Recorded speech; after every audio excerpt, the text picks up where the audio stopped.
Se eu perguntasse para você agora, você sabe o que significa sábado? O que significa sábado? Alguém sabe o que dizer? Descanso. Alguém mais? Outra opinião? Adoração. Mas eu vou reformular a minha pergunta. Etimologicamente, a raiz da palavra sábado, o que quer dizer? É como se eu perguntasse assim: o que quer dizer, por exemplo, uma palavrinha aqui, danado. Essa palavra é muito usada pelos pais, danado. Mas quando você estuda a raiz da palavra, que quer dizer endemoniado, aí você já não chama mais seu filho de danado, porque a palavra tem uma origem. E quando você descobre a origem, você já não utiliza isso. Oi? Alguém falou? Entendeu? Então, o significa a palavra sábado. O irmão falou descanso. Ok. Mas não é. Para a sua surpresa, se você aprendeu que é descanso, não é. Pode ter o descanso no sábado, mas a palavra não quer dizer isso. E agora eu aprendi errado. Aprendeu. A palavra sábado, que vem da origem hebraica, shabbat, quer dizer cessar, parar. Parar é diferente de descansar. São coisas diferentes. Parar. Por que isso muda? Olha só como é importante a gente entender as coisas. Deus está dizendo: olha, no sábado se para.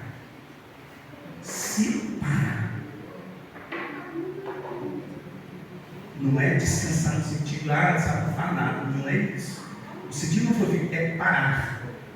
E como que a gente entende isso? Quando a gente volta para Israel, o que Israel fazia todo o tempo? Trabalhar. Ele não parava. Eles não sabiam o que era parar. Dá uma pausa. Aí Deus resgata eles através de Moisés do Egito, para que eles entendam que o ser humano não tem que trabalhar todo o tempo, ele tem que ir para. É o primeiro ponto sobre o sábado que temos que aprender. Parar. Aí vamos agora fazer essa ampliação para você ver como você vai chegar a uma conclusão e dizer assim: meu Deus, eu achava que eu estava guardando o sábado da maneira correta, mas eu tenho muito que aprender.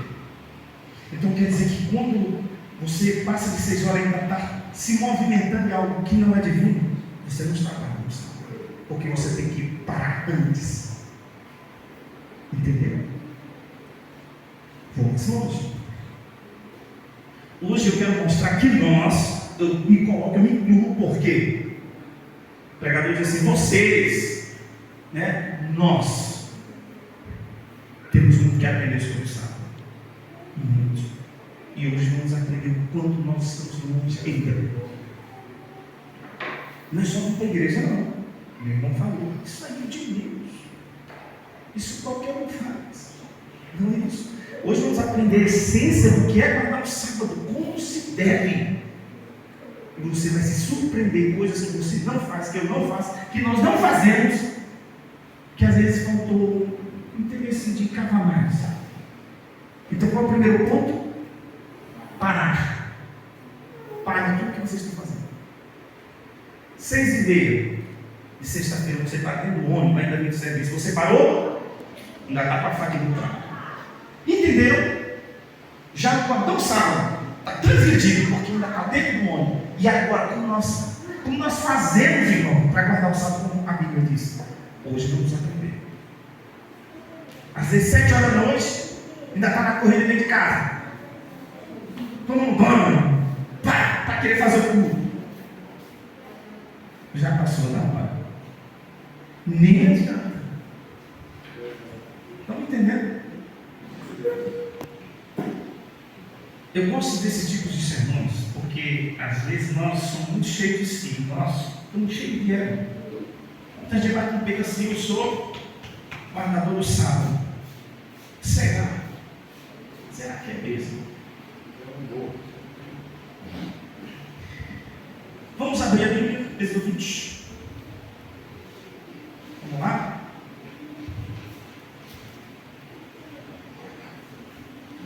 Verso 1 diz o quê? E Deus falou todas essas, dizendo: Presta atenção. Deus que está falando. Não é Moisés, Deus. Ele diz assim: eu sou o quê?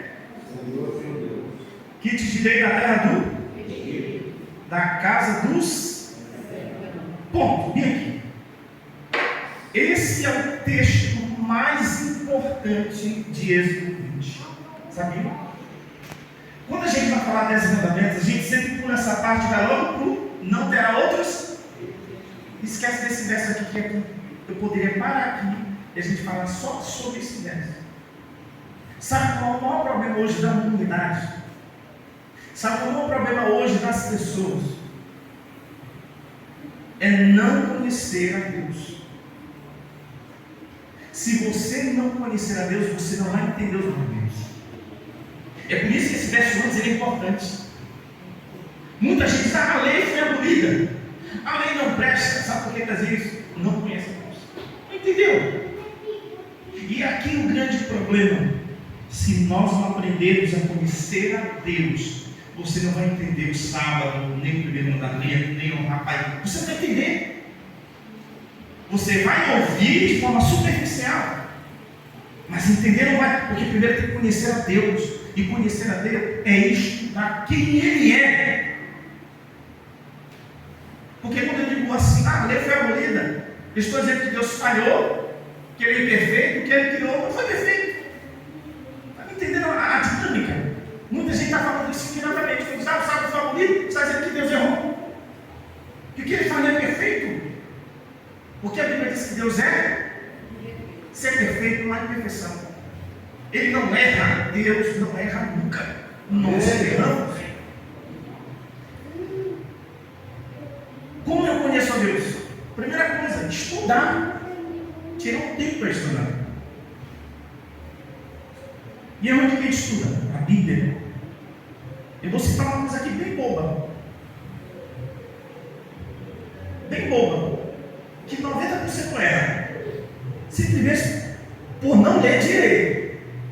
Eu não estou falando nem de exegese, ler direito. Quando eu chego nas igrejas, uma vez eu estava pegando a igreja Assembleia de Deus Nacional, lá da Avenida Mar. Tem muitos amigos lá. Eles me convidaram. E eu fiz a seguinte pergunta: quem foi que subiu ao céu numa carruagem de fogo? Quem foi, igreja? Quem? Mais alto. Não. Dizer que todo mundo é por não ler direito. Aonde é que tem isso na Bíblia? Porque eu nunca vi. Lá em 1 Reis, né? Lê lá, você, chega em casa, vê se está dizendo esse texto. Vamos entender. O que o texto diz lá é que Elias subiu no. A carruagem de fogo só separou Elias e Eliseu. Só isso. Vírgula. E Elias subiu no. Ponto. Você falar que Elias subiu numa carruagem de fogo, está forçando o texto. Os textos chegam a sangue ao falar isso. Coitado até do Elias. Meu Deus, estou falando tudo errado em mim. Então, se eu não tenho cuidado de prestar atenção no que estou lendo, um texto tão simples, imagine os difíceis. Imagine Apocalipse, Daniel. Entenderam? Santuário. Tem adventistas que se complicam no santuário, infelizmente. E não se envergonhe por isso. É começar do zero e reaprender. Uma hora você aprende. Por que eu tenho que falar isso antes de chegar no sábado? Porque se a gente não conhecer a Deus, tem a ver em estudar sobre Ele, a gente não vai entender o sábado. A gente não entende. Então aqui fala: eu sou o teu Deus que te tirei da terra do Egito.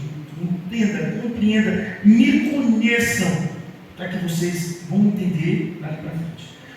Olha só que interessante. Você sabe por que a lei foi escrita em tábuas de pedra? Alguém sabe? Certo, porque assim de eternidade, beleza, mas eu vou contar aqui uma história rádio para você entender. Na época de Israel, eles faziam contratos talhados em pedra. Isso na época, isso é importante para entender por que foi escrito em pedra. Então, quando alguém fazia um voto com um Deus pagão, olha só, Porque tinha já, o povo já conhecia isso aqui. Eles não eram doutos em relação a isso. Eles talhavam duas pedras, uma eles colocavam no pé do monte do Deus que eles adoravam, e uma ficava com eles. E ali dentro dessa pedra tinha lá os requisitos do contrato, o que deveria se seguir e não seguir. Olha só que Deus ele faz coisas daquilo que o povo já conhecia.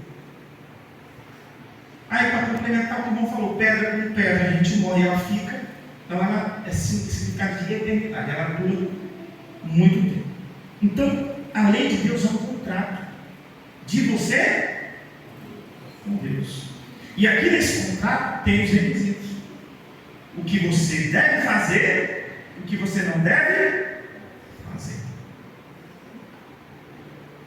A gente conhece 10 mandamentos, mas sabe quantas leis são no total? 613. Sabia? Essas 613 são essas 10. É um resumo. Resumo não é abolir as outras. É o resumo para você entender. Aí quando chega no Novo Testamento é o quê?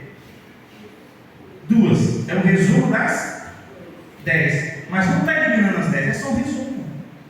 Porque essas duas puxam as 10. E o povo fica dizendo que Deus não resumiu a lei em 2 e o resto em 1. Esse é a expressão português. Não entende nada. Então hoje vamos falar sobre o sábado, gente. Vamos agora para o mandamento do sábado. Vamos lá?